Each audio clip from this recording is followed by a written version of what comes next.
एक देहाती गांव का मंजर जिसमें एक सादा सा मिट्टी का घर और उसके अंदर एक छोटी मस्जिद बनी हुई है जो देही इलाकों से घिरा हुआ है।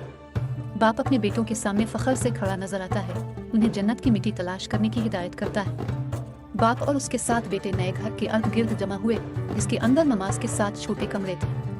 बाप मस्जिद की तरफ इशारा करता है जब वो जन्नत की मिट्टी की अपनी ख्वाहिश की वजाहत करता है।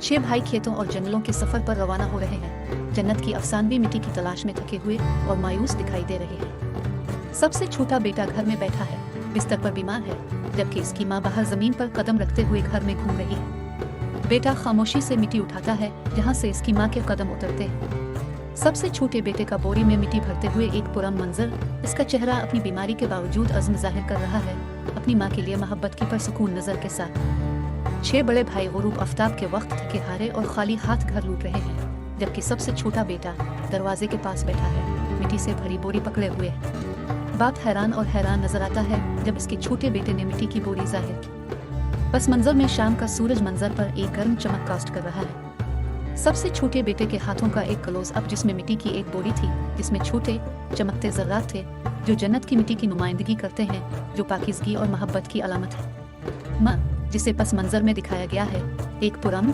परवरिश के इजहार के साथ जब वो घर के गिर्द घूमती है, जमीन पर कदमों के निशान छोड़ती है। सबसे छोटा बेटा मिट्टी जमा करते हुए पीछे पीछे आता है। बाप और उसके बेटे मिट्टी की बोरी के गिर्द जमा हुए। बाप फख्र से मुस्कुरा रहा था और दूसरे बेटे मिट्टी के गैर मुतवक्के जरिया को देखकर हैरान थे। पस मंजर में मस्जिद गर्म रोशनी में नहाई हुई है।